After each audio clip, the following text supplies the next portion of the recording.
O projeto Ciclo de Palestras sobre Saúde Digital, CPSD, é promovido pelo Núcleo de Tecnologias Digitais e Educação à Distância em Saúde, NUTEDES, da Faculdade de Medicina da Universidade Federal do Ceará, UFC, sob coordenação do professor Dr. Luiz Roberto de Oliveira, em parceria com a Universidade Aberta do Sistema Único de Saúde, UNASUS, e o Programa Nacional Telesaúde Brasil Redes, do Ministério da Saúde.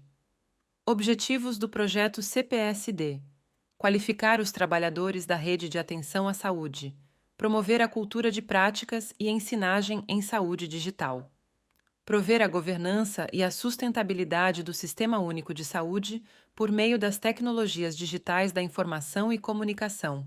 Importante: o projeto CPSD emite certificação para aqueles que comprovadamente assistirem a, no mínimo, 20 webconferências. Os encontros virtuais são realizados pela plataforma da Rede Nacional de Ensino e Pesquisa de forma síncrona e disponibilizados no canal do NUTEDES no YouTube. NUTEDES UFC. Siga-nos nas redes sociais: Instagram, @NUTEDES, UFC, Facebook, @nutedes.ufc. Acesse a web rádio do NUTEDES, disponível pelo site nutedes.ufc.br. Então, pessoal, boa tarde. Hoje a gente está começando o nosso bloco 11, né? Estamos aqui com o Dr. José Demontier e hoje a gente vai falar um pouquinho sobre indicadores de resultados. Ele vai se apresentar. Seja bem-vindo, doutor. Oi, pessoal, boa tarde, tudo bem? Satisfação estar presente aqui nessa apresentação. Eu espero que seja mais um momento de troca de conhecimento e que esse conhecimento a gente possa empregar para melhorar os nossos processos, né, e os nossos serviços, tá bom? Meu nome é José, né? Eu sou engenheiro químico de formação, sou mestre em engenharia civil na área de saneamento, né, e doutor em engenharia civil, né, na área de saneamento, né? Então, eu vim aqui passar esse momento aqui com vocês e procurar transferir alguma coisa útil para as operações de a quem interessar, ok? Bom, pessoal, hoje o assunto, né, que a gente vai apresentar aqui são instrumentos de supervisão e indicadores, né, de resultado, né? Então, assim, até onde se saiba, né, quem tem mínimo de bom senso ao fazer alguma coisa, espera chegar em algum lugar. Então, desde as tarefas mínimas do dia a dia até as mais complexas, a gente pensa, né, em começar uma coisa e terminar e tirar um proveito, tirar um fruto disso, né? Então, existe uma relação de contato direto, de simbiose entre objetivo e resultado. O objetivo é aquilo que eu resolvi correr atrás, e o resultado, né, é o que eu espero ao final dessa corrida. Então, tem que haver um alinhamento muito bem feito entre objetivo e resultado, senão você começa numa determinada posição e vai parar noutra que não tem absolutamente nada a ver, né? Então, a gente precisa, né, supervisionar as nossas ações e prestar atenção, né, no que está acontecendo de resultado, né? Se o resultado está sendo satisfatório, insatisfatório, ou então se está empatando o jogo, não está dando nada, coisa alguma, ok? Então, pessoal, eu vou fazer uma apresentação de sumário, né, que são os tópicos que a gente vai dialogar hoje, né? Então, o que são indicadores de resultado, né? Qual a ideia, qual o significado disso aqui, para que servem os indicadores, qual a função, alguns tipos de indicadores, né? Como é que a gente pode fazer o uso, o emprego desses indicadores para poder fazer o monitoramento, né, de resultados, obviamente interessantes, algumas aplicações, né, e considerações finais. Então, trata-se de uma apresentação muito genérica, uma apresentação muito básica em seu sentido, mas com a intenção de transmitir, né, o sentimento do funcionamento de indicadores, né, e como isso pode ser repassado de uma forma prática, tá certo, e didática, tá bom? Então, o objetivo aqui não é se aprofundar e ficar, digamos assim, discutindo a técnica específica. Não, o objetivo não é esse. O objetivo é a gente, né, entregar uma noção de indicadores, de supervisão, e isso aqui servir para alguma coisa, tá bom? Então, assim, pessoal, na verdade, né, os indicadores de resultados é como se fossem fiscais daquilo que está sendo feito, né? Então, quando se propõe, né, a trabalhar ou colocar uma equipe para poder fazer alguma coisa, levando em consideração que cada elemento da equipe tem uma determinada eficiência, então a gente espera, tá certo, que esse time ou que essa equipe ela performe, né, o melhor resultado. Só que entre o objetivo e o resultado, a gente tem um negócio chamado processo. E o processo tem que ser supervisionado, esse processo tem que ser acompanhado, senão o resultado ele pode apresentar uma característica totalmente diferente daquilo que se pensou, que se sonhou, né? Então, a gente tem aqui um exemplo de processo, né? Atendimento ao paciente. Então, primeiramente, né, a gente tem um cliente, né, que é o paciente, que é aquele que procura por um atendimento em um posto de saúde, em um hospital, uma clínica, seja lá no que for. Para que esse atendimento seja viabilizado, tem que ter uma logística para poder receber o paciente, cadastrar ele, consultar, prescrever a medicação. Se for o caso, ele fica internado. Se ele estiver em condições adequadas, ele vai para casa cuidar da vida dele. Esse paciente, obviamente, ele tem uma impressão pessoal a respeito do tratamento e do serviço que foi propiciado a ele e, obviamente, né, espera-se que esse paciente, além de sair curado, ele possa emanar, ele possa propagar uma impressão positiva daquilo ali, tá bom? Então, a gente tem o resultado do processo, né, como um todo, no que tange ao tratamento, e temos o resultado de satisfação, né, do paciente. Então, tratando-se de uma clínica em âmbito privado, né, pessoas que são mal atendidas, né, podem até ter sido curadas de seus males, mas elas vão internalizar, tá certo? Esse mau atendimento como algo que prejudica o tratamento e não vai para lá, não volta nunca mais, tá bom? Então, é interessante olhar para o indicador de resultado com uma visão holística, né? Não simplesmente atacar um ponto só e esquecer o resto existe, tá bom? Então, assim, pessoal, a gestão dos indicadores de resultado é para poder ajudar o gestor, né, ou o administrador, a acompanhar o desenvolvimento dos processos e saber se o time está conseguindo progredir ou não, né, nas tarefas, tá bom? Então, o que acontece? Né? Se não tem um sistema de indicador de resultados, a gerência simplesmente não sabe o que está acontecendo. Não sabe se está subindo, se está descendo, se está bom, se está ruim, se estão gostando, se estão achando ruim, se estão achando ruim. Ou seja, não tem. Ninguém sabe de nada, porque ninguém mede nada, e é impossível, né, você administrar alguma coisa se você não tiver uma métrica. Né? É a mesma coisa. Chega uma pessoa com febre. Não, o cara está com febre.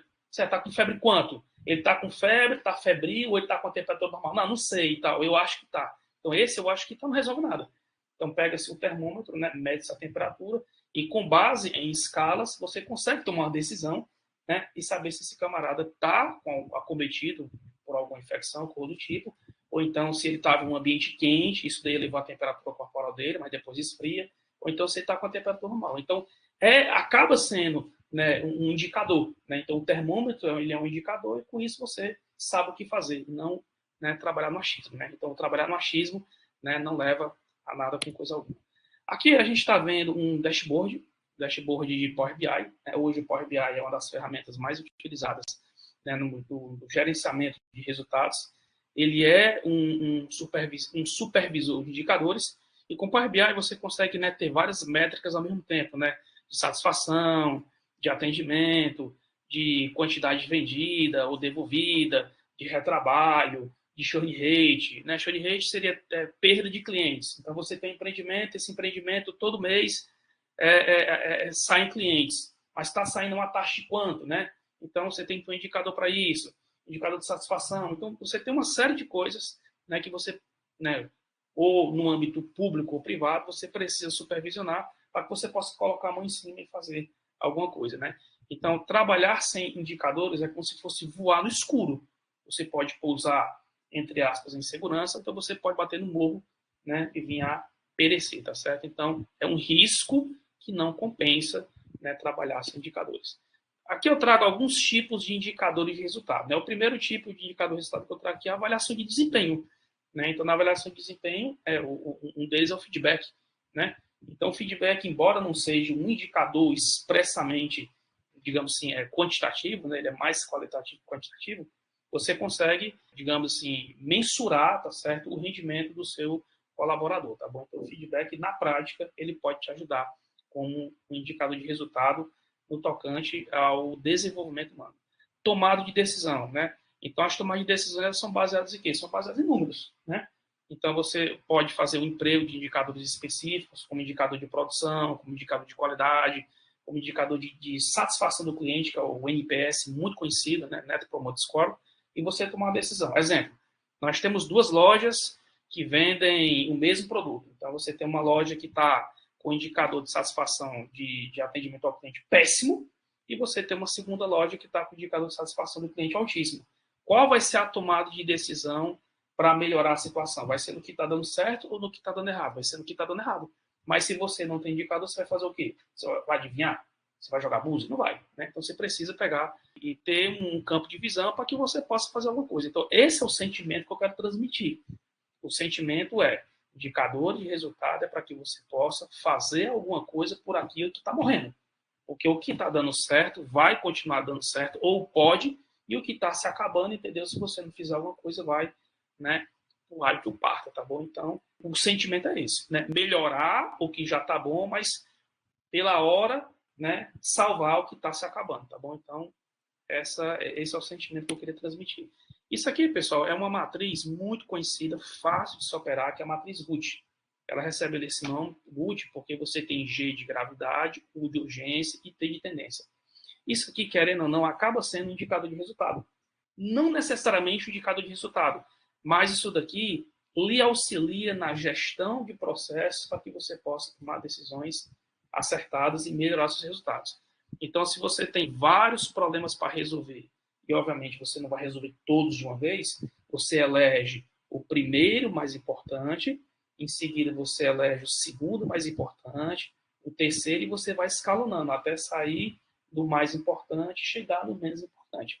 Então, se você consegue resolver os problemas mais graves, né, você acaba melhorando os seus resultados, tá bom? Então, querendo ou não, né, contribui nos indicadores de resultados, você ter sistema de gerenciamento de problemas, né? Outros tipos de indicadores, pessoal, né? Áreas de melhoria e monitoramento de processo. Áreas de melhoria, pessoal, é o seguinte: existem situações, né, ou ambientes ou unidades que estão abaixo daquilo que é esperado, tá certo? Então, por exemplo, ensino superior. Então, a grande preocupação das instituições de ensino superior privadas, no começo do semestre, é a formação de turmas. Então, cada instituição ela tem um número mínimo de alunos que precisa ter por turma para que aquela turma seja formada. Então, o que acontece, né? Se nós temos 10 cursos, desses 10 cursos, 8 formam turmas e 2 não estão formando turmas, então tem que ser feita uma melhoria nesses 2 que não estão formando turmas para que você consiga, né, ofertar, né, disciplinas, né, para aqueles alunos que, por exemplo, estão esperando se formar, mas não se formam porque não tem turma, né, para estudar, tá certo? Então, qual seria o indicador de resultado, né? Comercial, tá bom? Então, será que o comercial está conseguindo fazer uma boa captação, tá bom? Então, isso aí é um indicador de resultado. Monitoramento de progresso. Monitoramento de progresso é se, né, ações que estão sendo tomadas ou escolhidas estão levando aquilo que se espera, tá certo? Então, por exemplo, barra de progresso. Então, a barra de progresso é um indicador muito simples, tá bom? Que você pode utilizar para medir o progresso da organização. Então, você pega as atividades, distribui por tempo, tá certo? E à medida que o tempo vai passando, você bota atingir, não atingir. Então, você vai monitorando, né, o progresso, literalmente, né, dessas coisas. Aqui a gente tem uma ferramenta de gestão de processo chamada matriz SWOT. A matriz SWOT ela é muito intuitiva, né, no seu ser, e ela basicamente ela é dividida em 2 segmentos. Ela é dividida em segmento interno e no segmento externo, tá bom? Então o que acontece, pessoal? No segmento interno há coisas que dependem daqueles que estão trabalhando. E no segmento externo há coisas que não dependem daqueles que trabalham, mas que se você estiver preparado ou antenado, você pode se proteger ou você pode aproveitar. Então, por exemplo, pessoal, forças. Né? Na matriz SWOT, a gente tem 4 eixos. Tem um eixo chamado força, tem um eixo chamado fraqueza, tem um eixo chamado oportunidade e tem um eixo chamado de ameaças. Quais são os eixos que dependem de nós? Forças e fraquezas, são coisas internas. Quais são as coisas que não estão diretamente no nosso controle ou na nossa vontade? Oportunidades ou ameaças. Então, o que acontece? Cabe ao gestor fazer o possível para que ele aumente as forças, ao mesmo tempo, né, que ele reduza, mitigue ou faça desaparecer as fraquezas. Isso aqui já cria um fortalecimento desse ambiente interno, né? Nessas condições, o time tem condição de aproveitar melhor as oportunidades que estão cambiando por aí e se proteger das ameaças. Então, o ambiente externo, né, ele propicia condições que não estão com essa vontade no nosso controle. Aí você pode ou se abaixar para o tiro não pegar em você, ou então você pode, né, criar ou conseguir um ambiente onde você fica ali seguro, tá certo? Então, essa é a ideia da matriz SWOT. Então, com isso aqui, você melhora os seus resultados. Então, perceba que as ferramentas de gestão da qualidade e da produtividade, elas trabalham, né, para ajudar, né, os indicadores de resultados, né? Então, continuando aqui, a responsabilização e a comunicação em transparência. Isso aqui, esse slide, na minha opinião, ele é muito importante porque a forma como se diz algo pode jogar para cima ou pode rebolar lá embaixo, tá certo? Então, por exemplo, um setor não, enfim, um estabelecimento tem 240 colaboradores. Um e-mail mal escrito pode causar um verdadeiro ruído de comunicação e atrapalhar completamente, né, atrapalhar totalmente os processos ou o andamento ou o bem-estar daquilo ali, tá certo? Então, a comunicação e a responsabilização, né, na comunicação são coisas muito importantes, né? Então, tipo assim, vai escrever o e-mail, que esse e-mail vai para várias pessoas, cuidado com a linguagem, né, cuidado com o conteúdo, verifica se o material que está sendo colocado ali foi atualizado, se esse material está concernendo, porque depois que lança, depois que escreve, para poder provar que nariz de porco, focinho de porco não é tomada, né, realmente é impossível, tá bom? Então, a responsabilidade é o quê? É cada um botar na sua cabeça que ele é responsável, tá bom, pela condução dos resultados. Então, a forma como você lida ou trata as coisas, entendeu? Vai impactar em todo mundo. Então, querendo ou não, eu, aonde for, eu posso ajudar ou prejudicar quem está do meu lado. Então, eu tenho que enfiar isso na cabeça, tá certo? Comunicação e transparência, né? A comunicação, pessoal, ela tem que ser clara, curta e direta, e ela tem que ser transparente. Como assim? Eu tenho que ver o que está acontecendo do lado do mundo. Não é no sentido físico, é no sentido moral. Então, você tem que jogar aberto. Olha, a situação é essa, assim, assim, assado. Mesmo que essa comunicação transparente lhe coloque, às vezes, numa situação um pouco desconfortável, mas é melhor você abrir o jogo e não prejudicar os resultados do que você se encolher, ficar ali pelo canto e tal, ter que se escorar, né, para não querer aparecer, e lá na frente você ser cobrado por não ter sido sincero. Então, clareza e sinceridade sempre. Essa primeira imagem aqui que eu estou trazendo para vocês, ela se chama telefone, na verdade não é telefone sem fio, né? É um telefone com fio, mas enfim, era muito comum as crianças de antigamente pegar lata ou pegar copo, faziam um furo no fundo e amarravam um barbantezinho e ficava brincando de telefone. Então é o seguinte, se o garotinho aqui, ele falar, por exemplo, melancia, a transmissão da informação ao longo desse barbante aqui, a moça aqui, a garotinha pode entender como se fosse melancia, melambia, melanina, qualquer coisa. Ou seja, a informação, durante o seu trajetar, ela sofreu algumas interferências e não chegou pura, né, do outro lado. Bom, então, o que acontece, né? Se ele tiver pedido alguma coisa para a garotinha fazer e ela não tiver entendido corretamente, ela pode acabar tomando uma decisão, né, totalmente diferente daquilo que ele estava pensando. Então, por isso que a comunicação tem que ser clara, transparente e, sobretudo, segura. Então, os meios, né, empregados na comunicação vão impactar os resultados. Exemplo, o garotinho fala o seguinte, olha, nós vamos ter uma festa de aniversário hoje. Mamãe está fazendo bolo. Tem que comprar refrigerante. Ninguém vai comer bolo sem refrigerante. Aí ele vai e fala isso daqui. Aí a garotinha pega e entende que ele tem que comprar uma outra coisa. Aí o que acontece? Na hora do aniversário, a garotinha aparece, sei lá, com um vinho, ou aparece com cerveja, ou aparece com outro tipo de bebida que não foi aquele que ele pediu. Ou seja, então prejudicou completamente, né, o planejamento da festa, porque ele pediu uma coisa e ela acabou entendendo outra, né?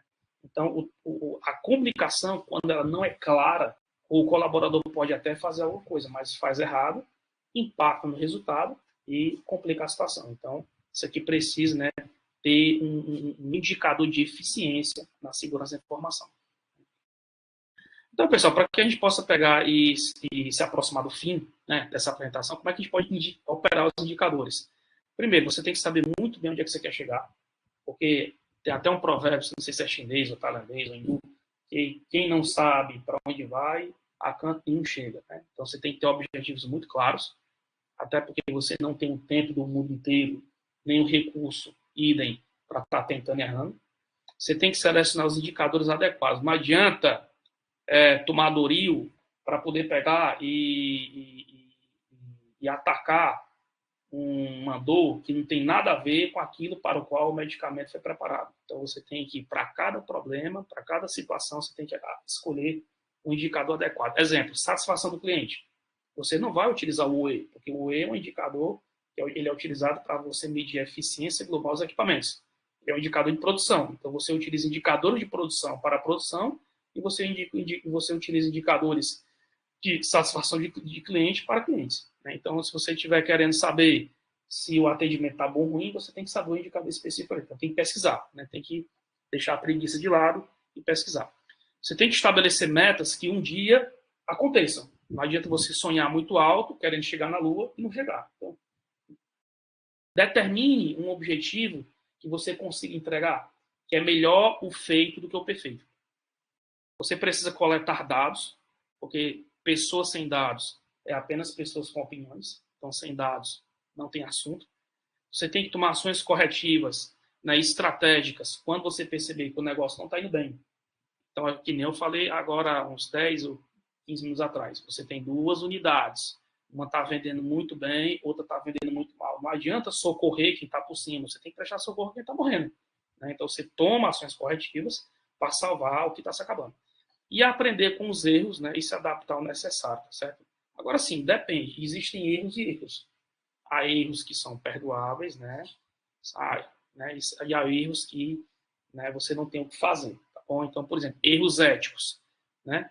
Há erros éticos que, a depender da gravidade, não tem que você perdoar. Então, aquele elemento que causa o erro ético, ele tem que ser ejetado, né, daquela organização, porque, sinceramente, o que ele causou pode ter deixado consequências que vão demorar muito tempo para ser saradas. E se adaptar ao necessário, né, para que você possa ver nas dificuldades oportunidades. Tá bom? Então, pessoal, outras aplicações aqui, ó, receita total. Né? Então, você pode utilizar indicadores de receita total para saber o quanto você está faturando. Margem de lucro. Então, na margem de lucro, você vê o quanto que está sobrando de lucro para o seu negócio, tá certo? Taxa de conversão. Isso aqui é interessante. Né? Eu vou até comentar mais. Taxa de conversão é o seguinte: uma loja ou um estabelecimento, ele pode viver tampado de gente. Não, porque todo dia eu recebo 500 pessoas aqui. Tá, mas dessas 500 pessoas, quantas efetivamente vão lá para a boca do caixa pagar por algum produto, tá certo? Então, a taxa de conversão é você transformar o curioso no cliente. Ou então, o curioso no frequentador, ou então o interessado naquele assíduo, né? Então, você precisa saber efetivamente o que tem e não ficar naquela ilusão de que casa cheia é sinal de faturamento alto. O que mais tem dentro de um shopping center é gente. Daquelas pessoas que todas que andam no shopping center, quantas efetivamente compram alguma coisa? Você entendeu? A pergunta é essa. Aqui a gente tem, pessoal, o churn rate, né? Que é a taxa de cancelamento. É o seguinte: isso que acontece muito com operadores de telefonia celular. Então, no geral ou no total, os planos de celular são caros, tá certo? Cheio de serviço que as pessoas não usam. Você é obrigado, eles enfiam aquilo ali de goela abaixo e você compra, né, o pacote porque você precisa de internet móvel. Aí o que acontece? Às vezes pega, às vezes não pega, às vezes o sinal está ruim, aí sobe, o valor do plano sobe do nada, você tem que ligar para a operadora, tem que pegar uma briga lá com a pessoa. Então, isso vai enchendo a paciência e a pessoa ela vai se desgostando do serviço. Né? Então, o churn rate são clientes que não suportam mais o serviço e largam ele e vão se embora. Né? Então, se você não tiver um indicador de churn rate, você não sabe quanto é que está sendo a sua taxa de perda. E se essa taxa está sendo crescente ou decrescente. Né? Então, entenda, pessoal, indicador de resultado como se fosse velo escuro, certo? Beleza? Custo de aquisição do cliente, né? É o seguinte: para que você possa pegar e converter um cliente, você acaba investindo em marketing, investindo em promotores de venda, investindo em campanhas. Então, se ficar muito caro para que você possa converter, né? Então, talvez não compense, né, atrair esse cliente específico. Então, tem que ser feita alguma medida para poder baratear, né, esse custo de aquisição. Aqui a gente tem a taxa de satisfação de cliente, né? Então eu já falei dele, que é o NPS, onde você verifica, né, se o camarada ou a camarada está gostando ou não do atendimento. E o quanto que isso pode fazer ele voltar ou não. Então, todo mundo aqui já foi mal atendido alguma vez na vida, né? Então, você não se lembra do bom que te fizeram, mas você pode ter certeza que aquele maltrato que te causaram, que ele fica meio que gravado na mente, e você fica com aquela sensação, né? Ah, eu fui lá e tudo, sempre com essa reminiscência. Índice de rotatividade. Isso aqui, pessoal, é o seguinte: empresas que têm um alto índice de rotatividade são conhecidas por serem locais não saudáveis para trabalhar, certo? Então, por exemplo, se uma organização ela verifica que o seu indicador de rotatividade está cada vez aumentando, é porque aquele local não é bom para trabalhar. Então, ou seja, quem entra, passa 2, 3 meses e vai se embora. Como é que a organização vai crescer se ela não retém pessoas? Tem que estar toda a vida contratando, treinando, adaptando. Aí, quando o camarada estabiliza, ele vai embora. Aí tem que fazer o mesmo processo. Então, você não vai para frente, né? A gente tem um indicador, pessoal, de fatia de mercado, que é o market share. Market share é o seguinte, né? É basicamente um gráfico de pizza. Nesse gráfico de pizza, você verifica qual fatia domina e qual fatia é dominada. Então, exemplo, marcas que competem entre si por um produto específico. Cervejas. Esse indicador, ele verifica se a fatia daquele negócio está encolhendo ou está aumentando. Se a fatia está encolhendo, é porque os concorrentes estão batendo sem pena. Se a fatia está aumentando, é porque a marca está ficando forte, né? Então, isso aí é bem interessante. A gente tem aqui, pessoal, o tempo médio de resolução de problemas. Basicamente, é o quanto que alguém ou alguma coisa é desenrolada para poder sair do problema e chegar na solução, né?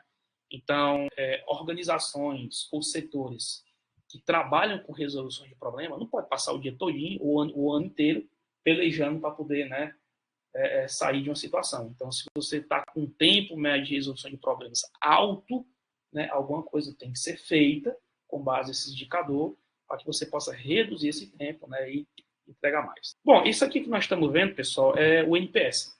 O NPS ele significa Net Promoter Score. É o indicador padrão de satisfação, tá bom? Então, aqui é o seguinte, a gente tem aqui 3 escalas, uma escala, né, vermelha, uma escala amarela e uma escala verde. A escala vermelha, ela tem pontuações que vão de 1 até 6. A escala amarela tem pontuações de 7 a 8 e a escala verde pontuação de 9 a 10. Né? Até aqui, óbvio, né? Não tem nada, né, de diferente. Mas o que é que interessa aqui nessas escalas? Quando um cliente ele atribui nota de 6 para trás ou de 6 para baixo, você pode ter certeza que ele vai sair falando mal do lugar que ele andou.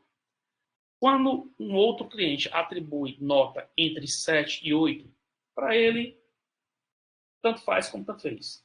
Isso é bom? Não é bom. Não é bom porque é bom que se fale bom. Mas também não é ruim. Tá, mas e aí, como é que fica? Então, ficou meio que penso, né? Agora, aqueles clientes que dão notas de 9 para cima, obviamente chegando até 10, eles não só saem satisfeitos, como eles falam bem do negócio. Então, esse boca a boca, tanto para menos quanto para mais, pode impactar os resultados, tá certo? Então, o NPS, ele é um indicador muito interessante quando você quer saber o que as pessoas pensam a seu respeito, né? Então, a seu respeito, a respeito do negócio, tá bom?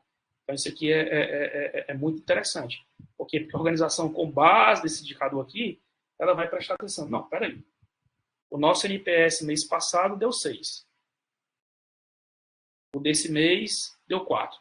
Quer dizer, então, a gente teve uma piora na satisfação dos clientes. E mês que vem vai dar quanto? Vai dar 1, né? Então, assim, por saber que as coisas não vão boas, alguma providência tem que ser tomada. Já o outro não. Não, o nosso NPS está dando 7,4. Não está ruim, mas também não estamos na vantagem. Então, vamos fazer o seguinte, vamos investir melhor, né, no tratamento, na abordagem, para ver se a gente consegue chegar em 8,2, 9 alguma coisa. Quer dizer, pensar sempre em melhorar. Então, pessoal, para terminar aqui essa situação toda, né, apresento aqui como considerações finais, né? Enfim, os indicadores de resultados têm que ser utilizados para quê? Para que você possa verificar o andamento do processo e se aquele resultado que você quer, ele vai conseguir, né, ser performado. Então, esse é o objetivo do indicador de resultado. Você estabelece um objetivo, entre o objetivo e o resultado, você tem um processo, você vai monitorando esse processo, no fim das contas, você compara se aquilo que você queria, né, igualou, empatou, perdeu ou superou aquilo que você fez, tá bom? Então, é nessa pegada aí, ok? Obrigado, até mais.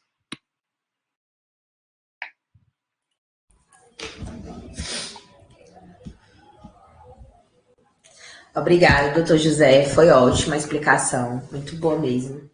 Trouxe vários insights aqui para o serviço, né? Muito bom. Doutora Sheila, a senhora vai querer falar alguma coisa? Sei que ela está online. Não? Enfim, eu não tenho mais nada a agregar. Realmente foi muito bom, foi objetiva, né? Trouxe um pouco mais assim, explicando esses indicadores. E eu acredito que, como a gente já debateu das outras vezes, caso seja necessário uma abordagem mais específica, né? E aí eu acredito que tem que ter, sim, algum curso direcionado, né? Para destrinchar melhor e gerar um conhecimento mais oportuno. É isso, só tenho a agradecer. Obrigada. Eu que agradeço, né, por mais uma oportunidade, né, em conversar com vocês, sempre com a preocupação de transmitir uma linguagem, né, informação numa linguagem clara, né, que não canse o ouvido que está escutando, tá certo? E que isso vem acompanhado de uma certa sinestesia, ou seja, a informação ela toca você. Você escuta aquilo, mexe contigo, né? Sim. E ao mexer com você, você sai motivado a reproduzir, tá bom? Então, eu tenho feito isso por onde eu tenho passado e, assim, até hoje tem dado certo. Muito bem. E realmente causa essa sensibilização na gente. Obrigada, viu? Tá bom? Eu que agradeço.